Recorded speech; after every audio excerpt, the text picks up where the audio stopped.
From FingerLakes1.com, you are listening to A Sunday Conversation. I'm Josh Durso, and our guest this hour is Mike Rusinko. He is here for a wide-ranging conversation about the Salvation Army. We're going to talk about some of the programming and some of the other things that they have going on. Mike, welcome to the program. Thanks for being here. Thanks, Josh. Thanks for having me. So first thing first, give us sort of set this up. What is the Salvation Army? A lot of people see the stores. We were talking about that before you came on. That's kind of the identifiable thing, but there's so much more that you guys actually do. Salvation Army is an international organization. It is a organization that has a lot of different missions. In 2019, I think people know it to be from films and from history, to be a faith-based ministry, because that's really how it got its start. But the Salvation Army, as a 501c3 in 2019, is an organization that supports individuals that in need, individuals that have perhaps low-income needs or have educational needs. It's a support agency, if you will, and it cuts across lots of different communities and has different missions all over the world, really. So one of the big programs that you guys are focusing on right now, obviously, is a camp that the Salvation Army is involved with. Let's talk a little bit about that before we start to get into some of the other things that you guys do throughout the year. Summertime is camp time for everybody. I mean, you think about your best memories. If you were lucky enough as a kid to go to camp, you have some great memories about that. So every kid who can deserves that right. And Long Point Camp has been in existence down on Seneca Lake. It's owned by the Salvation Army, and it's been run for 50 plus years, almost 60 years. It's a beautiful site. It's a 138-acre site, and there are 6 to 7 one-week sessions that run over the course of the summer. And the kids that go there go there on scholarship. The kids don't have to pay. The Salvation Army does fundraising and provides a means for kids to go. It's a beautiful place. I've been there. It's idyllic. There are all the things that you expect to have at camp.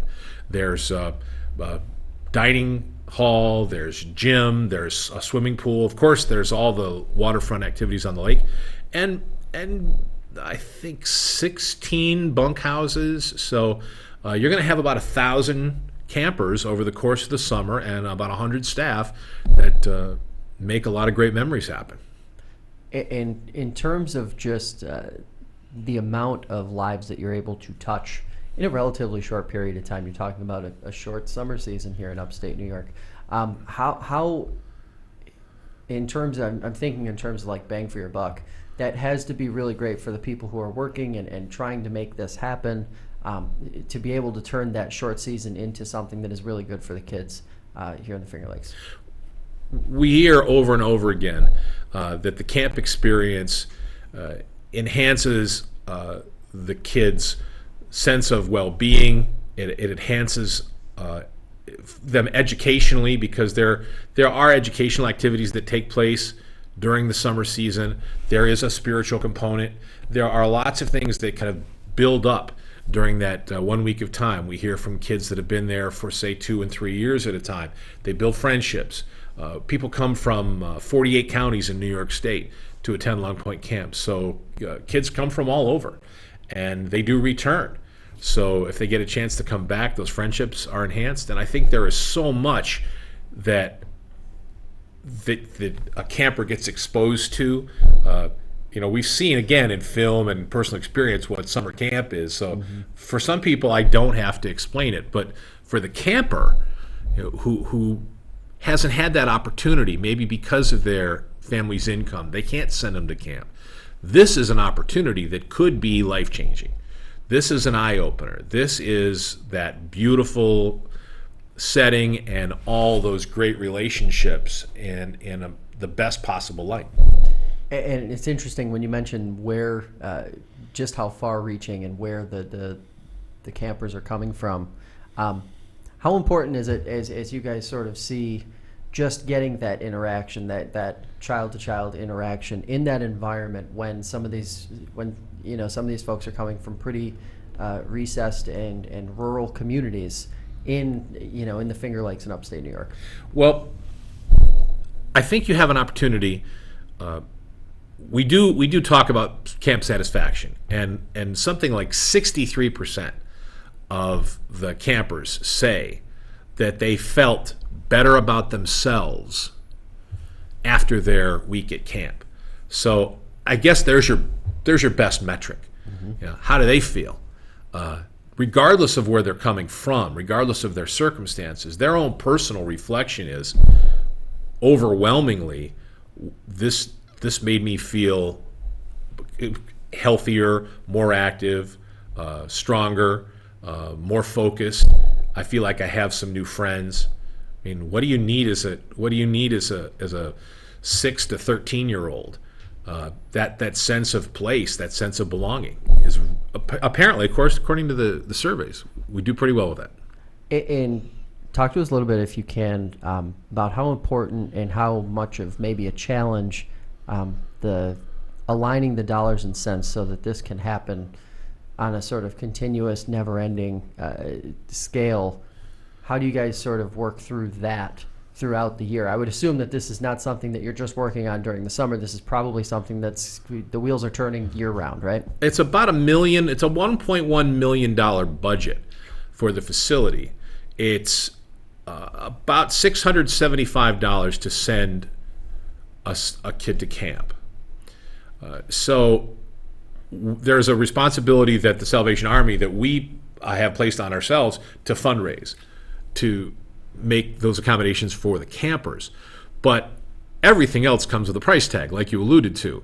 $500 is 4 new mattresses. And as we said, there are, I didn't do the math, 160 some odd mattresses.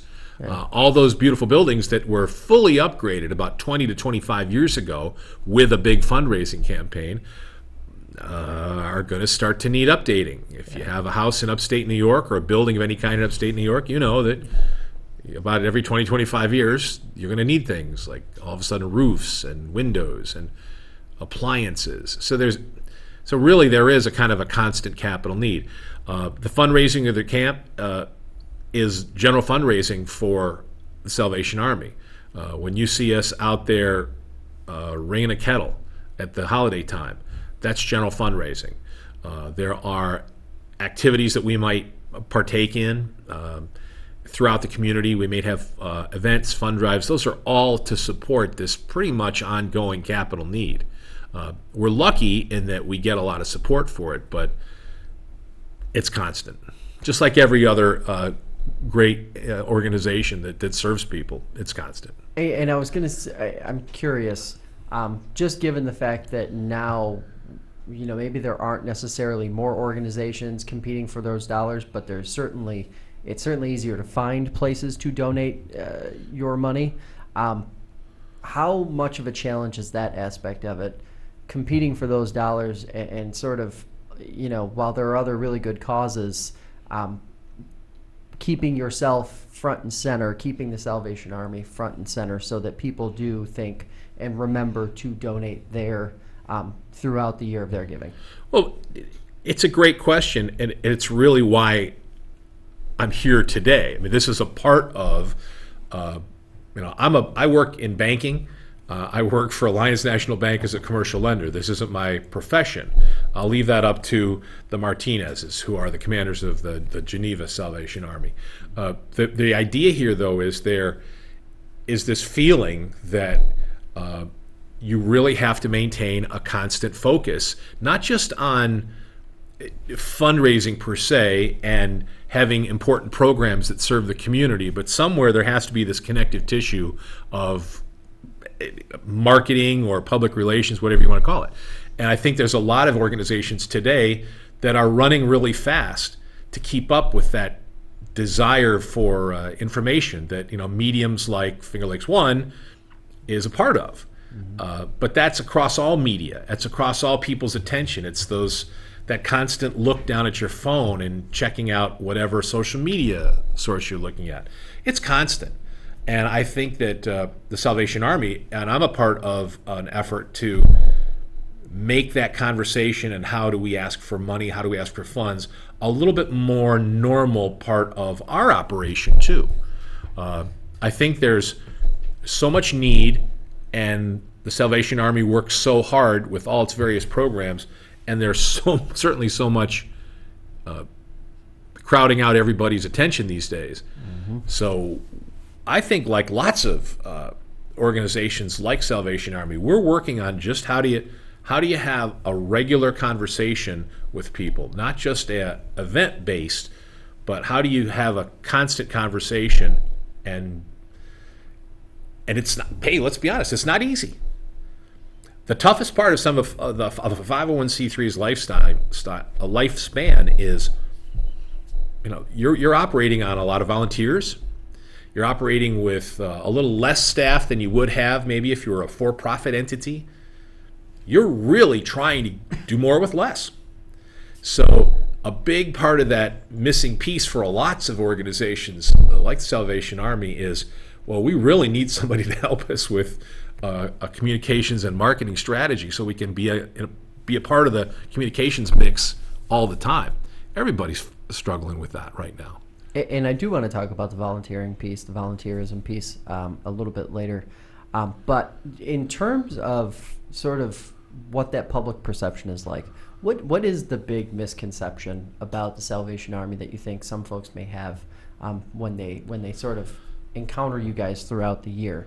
I know a lot of people who really only encounter the Salvation Army once a year when the Red Kettle Campaign is going, and you guys are ringing the bell, before, from Thanksgiving Day until Christmas Day.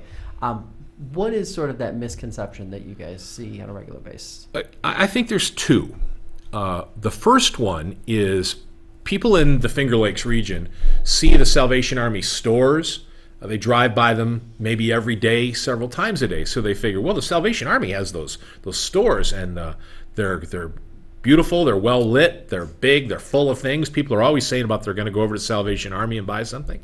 Well, those stores don't fund a broad range of Salvation Army programs. They're excellent, they're well run, but they fund other programs for the Salvation Army, specific programs. The Salvation Army has adult rehab facilities in Buffalo, Rochester, Syracuse, Albany for individuals that are coming out of substance abuse programs. And the stores fund those programs, simply said. So the stores don't fund a broad range of programs, like, for example, the camp. They don't. So they're dedicated funds. It's a great store and it's a great effort, but the reality is it's one-to-one. Mm-hmm. So all the work of the Salvation Army isn't supported by the store. So that's one misconception. Well, you must have lots of money because you have all the stores. Well, the stores do well, but they fund a specific program. Mm-hmm. The second is, I think, is that people see the Salvation Army on the corner in the Christmas season, and they think, well, that must cover everything else that you need. That's it. That because we have volunteers out ringing the bells. I've volunteered with the Geneva Rotary Club for years, out at the corner of Seneca and Exchange Street, ringing the bell on Christmas Eve. It's just one of those traditional things that our Rotary Club does. It's a big day, the day that we do, and then throughout the holiday season, a lot of funds are raised, and they help, very much so. But the need is much greater than the fundraising that's done in the holiday season. It's ongoing. So those two misconceptions, I think, those are great things, ringing the bell, and all the people that volunteer from different organizations to help out and ring the bells, and the people that support the stores. But those are still just fractions of the need. And obviously, you mentioned again the volunteerism side of this, and I did want to touch on that. How do you guys go about getting volunteers? I guess is the first question. Then we'll dive a little bit deeper into what that means and how you retain them and that sort of thing. Well, the Salvation Army is an international organization, and it is run on a state and regional basis. The hierarchy, you'll hear people. You heard me mention the commanders, the Martinezes from Geneva, and they have rank, like they have the rank of lieutenant. There is a hierarchy, a structural hierarchy of the staff. The idea of getting a volunteer, though, is there's a board of directors which serves as a volunteer support staff. There are individuals that support almost every program, And those people are people like you and me that come from the community, that see a need. Maybe they really like helping out with a food distribution program. That's their desire. Maybe they feel like they have the time in December to help coordinate ringing the bells. I don't think I'd be lying if I said there was a concerted effort or a specific program. It's just people kind of find their niche, and then they want to be involved if they can. Has it become more difficult in recent years to get volunteers, to keep volunteers? We hear a lot about volunteer firefighters and how it's difficult to keep and maintain those forces. And when you talk to local clubs and organizations, it seems to spill over. Not a lot of volunteers to run festivals and that sort of thing. Or I should say, what's the Salvation Army seen in that space over the last few years? Well, I can't speak to specific numbers. I think that would probably be up to our commanders to say. But what I see is that people wind up, it's not that there are fewer volunteers, but those volunteers have kind of taken on more responsibility.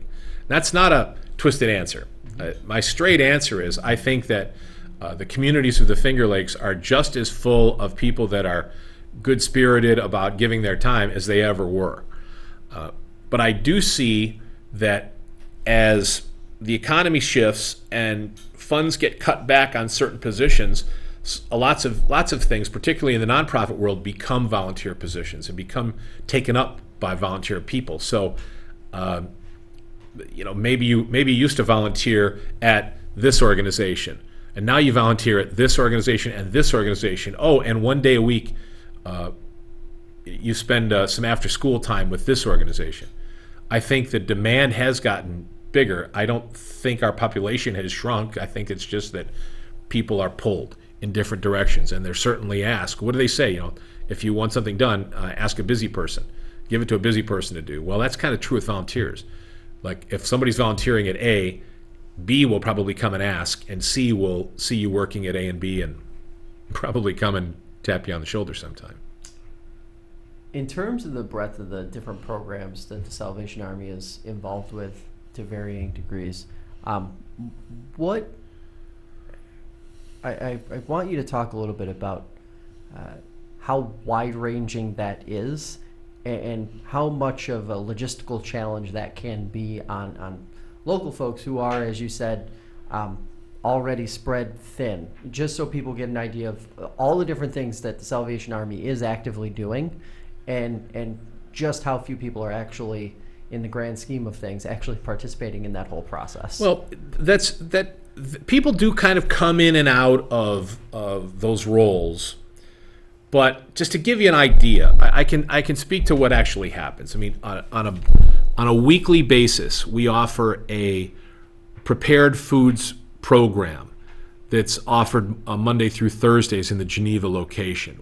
So actually, people come in for, if they register, they come in for a meal.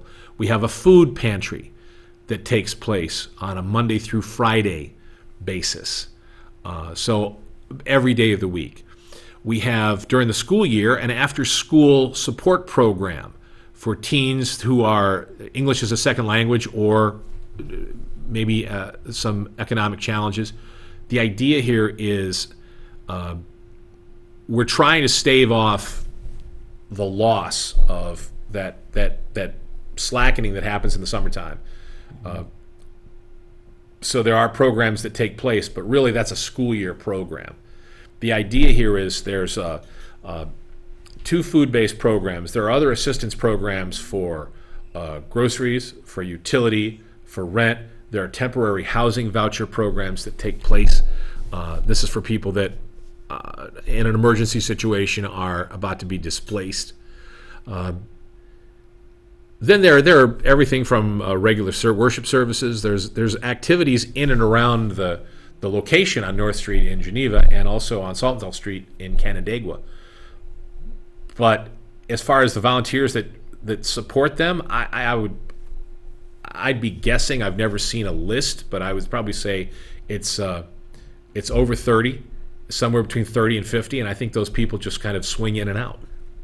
One of the broad questions that I saw as I was doing a little bit of research on this that sort of popped up is how different folks sort of evaluate what the need is in individual communities.